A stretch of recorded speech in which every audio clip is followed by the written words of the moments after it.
Okay everybody, let's make a knife. Today we're going to be making a marking knife, quite like this little one here that I've made. This is actually my prototype for this video. It's just a double-edged ambidextrous marking knife, and well, I made it out of a drill bit. So we're going to make another one just like it. Let's go ahead and get started, shall we? So here we have the prototype marking knife that I made, and as you can tell, it's just a wooden shaft with a hole drilled into it and the drill bits inserted into it, and we've got it flattened down and sharpened, hardened. I went ahead and left the 7/8 in here on this one. I just liked it. That kind of told me what it was made from, in case I ever forget. But yeah, I didn't do a really good job of polishing this one, but like I said, it was just my prototype, just to see if I could do it. It is nice and sharp. Doesn't need to be sharp enough to shave with. It just needs to be sharp enough to mark a line with, and this one does it beautifully. Here's a piece of wood right here, and it scribes a line perfectly. So there we go with that. And let's go ahead and get started with this 1-inch drill bit. All right, first off, well, we kind of want to mark it off, mark off our shape. So I just used a black Sharpie.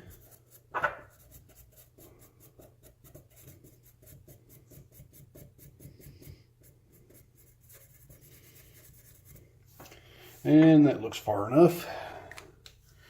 We'll let that dry for a second while I grab a little ruler. Okay, so we want to measure to that hole there. And I'm thinking 3/4 of an inch might be a good start. So let's go ahead and adjust this and adjust the angle of the dangle, shall we? Okay, so yeah, 3/4 of an inch from our line up there. It's not a perfect line, but it doesn't need to be. Okay, that'll leave us right there. So let me just put a little scratch in the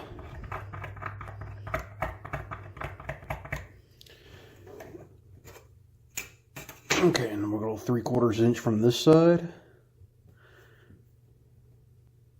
And we're just going to put a little scratch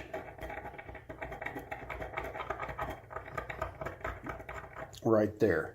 All right, so that gives us our starting point for our triangle cut. So let's get that little file out of the way. I might want to need it for my next step, but I will need an X-Acto. And once again, this doesn't have to be perfect, and I am an absolute novice at knife making. We're just going to go from our mark to the circle.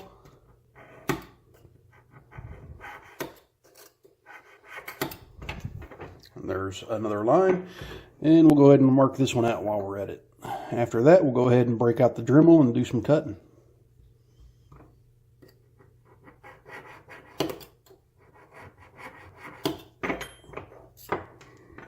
Nice.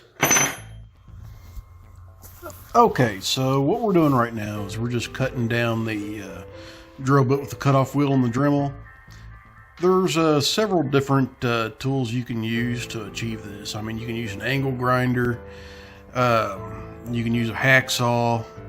A hacksaw will take a little bit of time, but it can still be done.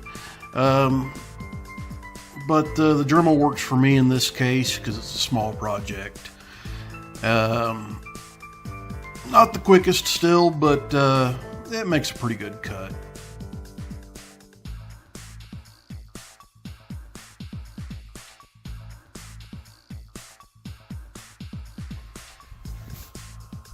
And there we go, now we're through it. Now we're just taking it to the grinder. We're going to clean up our cuts, get the sharpness off there, that way I don't cut myself on the little shard of metal sticking out while I'm working on this thing. Now this is just a standard little 1-inch grinder, just picked up from Harbor Freight. Pretty good little tool. 40 grit belt on it.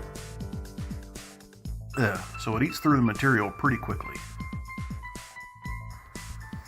Now I'm just trying to even up my sides to make sure that the drill bit knife is symmetrical from one side to the other. And it's just taking a little bit of touch up to get there.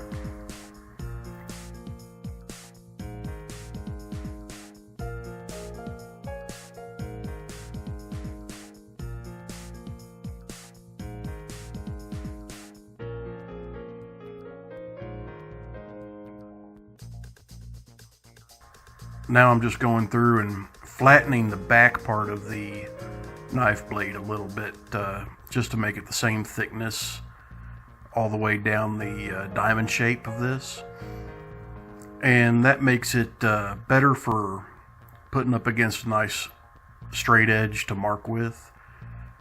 And I think it just looks a little bit better too. So I've got to do this to both sides and then carry it down. And I am kind of quenching it here and there. It's not totally necessary at this point because I'm not hardening it yet, but the only reason why I'm doing it is to keep from burning myself, because this gets very, very hot.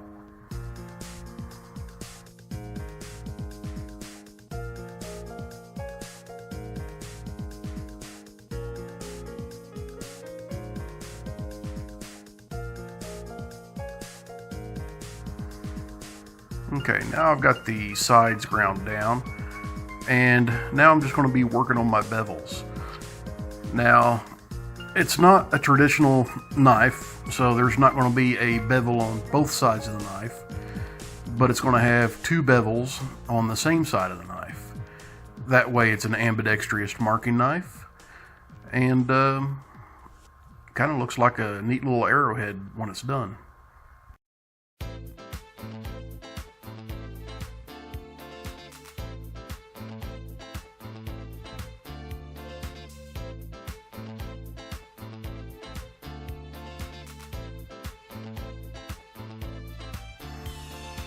Now I'm just working on the other side, getting the other bevel down, and before long we'll be moving to the next step.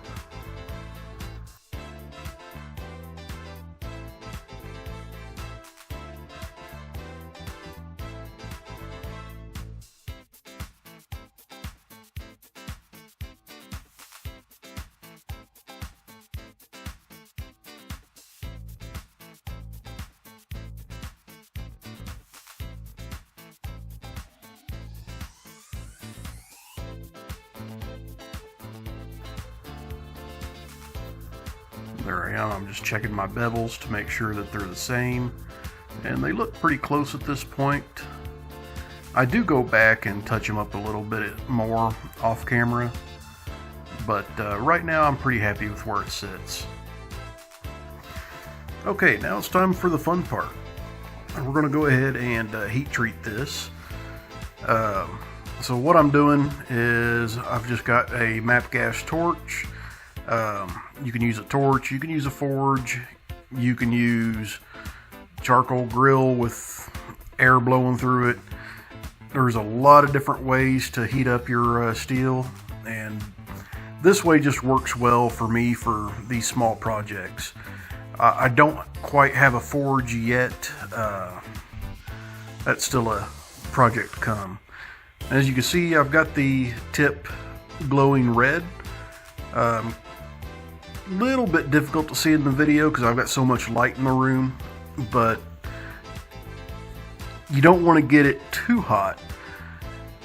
So all you really need to do is make sure that it's not magnetic. As you see, I just held the magnet up to it, let it heat up for a few more seconds, and then I dunk it.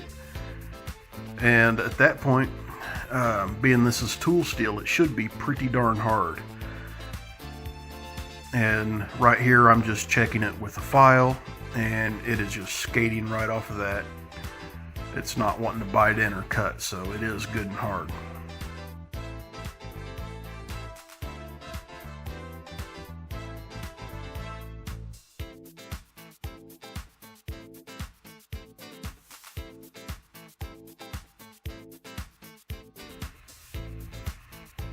Okay, so I've actually sanded off the black from it and just cleaned up my edges a little bit, and now I'm going through and I'm just tempering it down.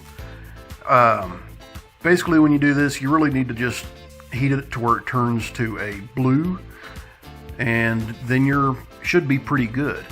You can do this several ways. You can use a heat treating oven, you can use a toaster oven, your kitchen oven, or you can just use a torch, which is one of the quicker methods. It just gets it nice and blue. Now we just go in and start our polishing. And believe me, I am cutting out a lot of sanding here. I'm just showing a little bit of it because it can get rather boring rather quickly. So there we go. You're going to be using a lot of abrasives when you're sanding steel just to get it good and polished. Right now I'm using 240, then I moved down to a 400, and I pretty much stopped there after the 400 because it's got a really nice finish on it after that point. And secondarily, to sharpen the knife, I also used 1000 grit sandpaper and just wrote on the bevels to sharpen it. Nothing real spectacular that I needed to show you with that. Just needed to mention that for you. And I'm just putting a little bit of oil on the sandpaper to help move the material away. You can use water, you can use oil, it doesn't really matter. Okay, now I'm just cutting the back of the drill bit off. I don't need it to be that long to fit in the wood handle. So let's go ahead and just cut it off.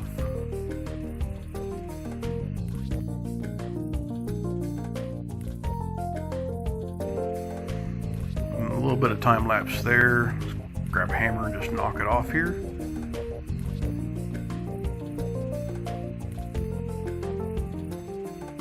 Alright, now we're cut off.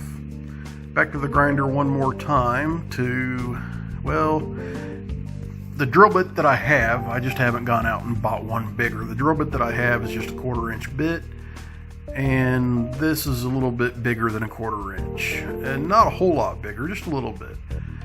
So what I'm doing is I'm just grinding down the edges, or grinding down the shaft of the drill bit just to make it fit in the hole I'm drilling.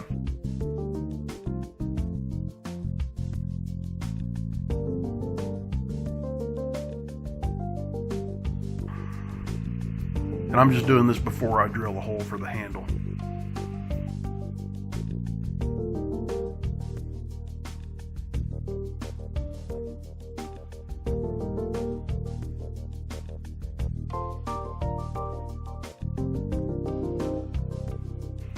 Okay, as you can see here, I've got some more of that Spectre ply that I used in the prototype laid out, and I'm just going to go ahead and drill this one. I'll go ahead and let you know that I did not drill this one as straight as I could have, and when I was sanding I wound up hitting the back end of the drill bit that was inside of it, so I wound up chipping all of this back off. And when you see me doing sanding later on, it'll be with a different block of wood. I actually switched to walnut, but yep, I'm just using a 1/4 inch bit, drilling down. I don't have a drill press or anything, so it's the best I can do with what I've got, right?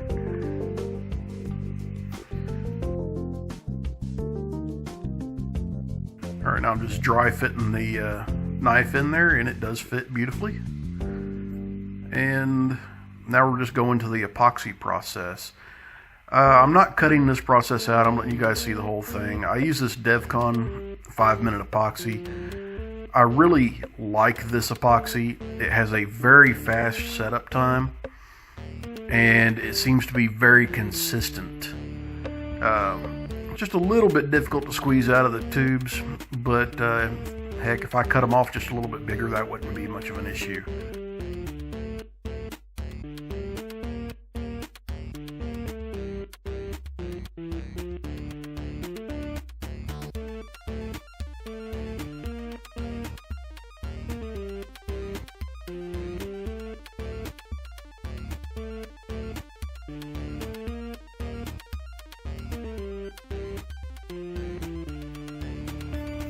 You can also tell on that drill bit that I cut grooves in the back of it to help it bite in and stick, places for the epoxy to go to make it hold better.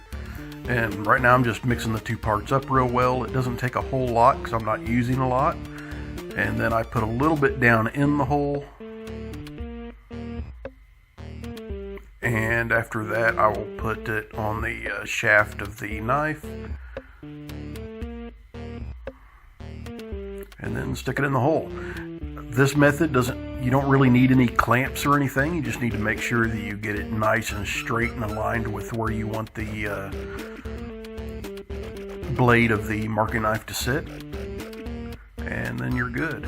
So I'm just applying this nice and evenly, and I'm just going to set it in there, align it, and just let it set up. Total setup time on this is I let it set up for about an hour, and it was hard as a rock after an hour. So this is really good stuff.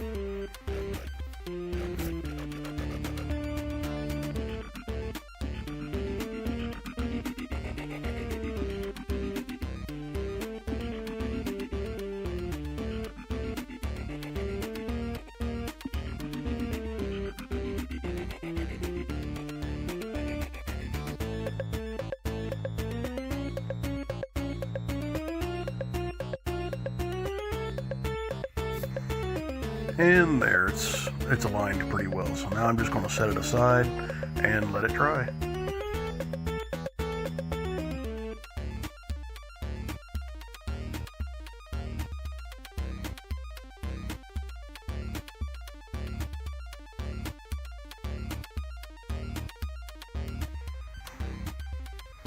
Okay, now we're back to sanding, and we're going to turn that square block down into a cylindrical shape.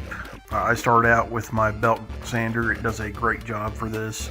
The wood I'm sanding right now is a pretty stout wood. It's walnut, so it takes a little bit of time to get this shaping done, but I use both this and my belt grinder to shape the wood down to the shape I need to get it.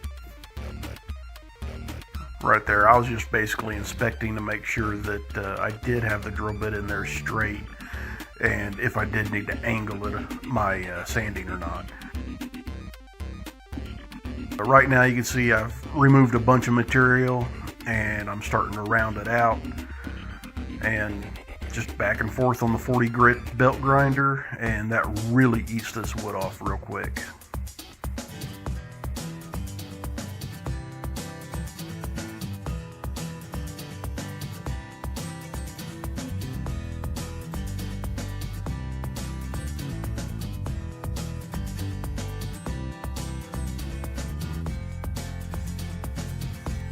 I taper both ends down, and it's not just for look, it's also for functionality.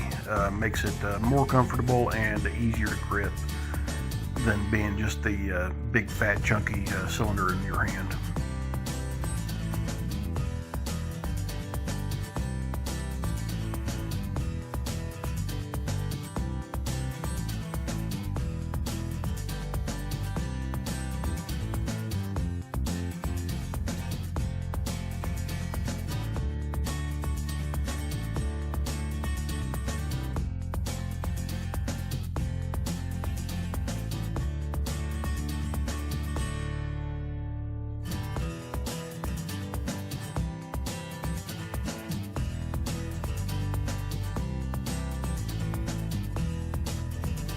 But after this, we go to hand sanding, and when I do my hand sanding, I go from 120 grit all the way up to 400 grit.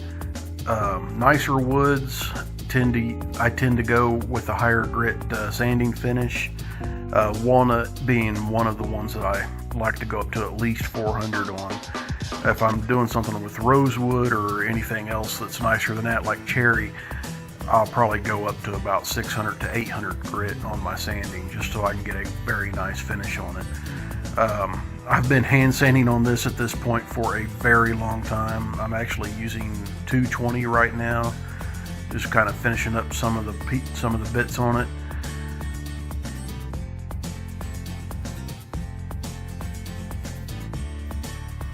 And then after I go with the 220, I go with 320, and then I bump it up to 400 grit.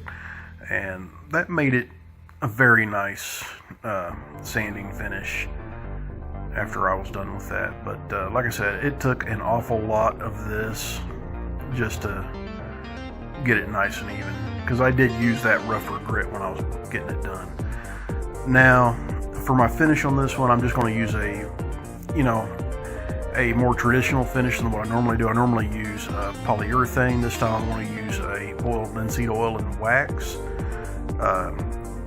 Linseed oil and wax actually preserves the wood very well, and linseed oil actually crystallizes inside of the wood once it seeps in there, once it all dries up nicely. And this will look fantastic for a very long time. So right now I'm just finishing up applying the linseed oil. I'll give it another coat, and then I'm going to jump over to the Johnson wax, and then I'm going to put one coat of Johnson wax on it, and then the finish will be pretty much done.